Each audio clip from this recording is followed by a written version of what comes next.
ప్రియ సహోదరి సహోదరులందరికీ నా హృదయపూర్వకమైనటువంటి వందనాలు చెల్లిస్తున్నాను.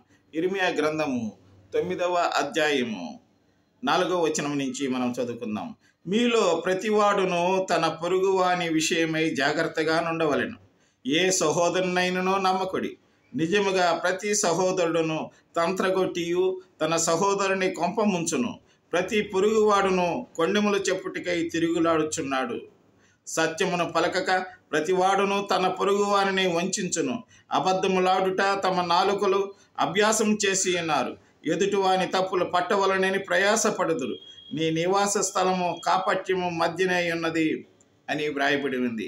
నా ప్రియమైనటువంటి సహోదరులారా, in English, let everyone beware of his neighbours and put no trust in any brother, for every brother is a deceiver and every neighbor goes about as a slanderer అని వ్రాయబడి ఉంది. నా ప్రియమైనటువంటి సహోదరులారా, మన పొరుగు వారి పట్ల మనం చాలా జాగ్రత్తగా మనం ఉండవాలని. ఎందుకంటే మనం కూడా జాగ్రత్తగా ఉండకపోతే మనలో కూడా అపరాధములు పాపములు ఉంటే మన పొరుగు వారిని నిందించి ఏమి ప్రయోజనం? కాబట్టి మనం అలాంటి యొక్క ఉద్దేశంతో ఉండకుండా దేవుని యొక్క సత్యాన్ని మనము చవి చూసి దేవుని యందు మనం భద్రముగా ఉందుముగాక. ఆమేన్.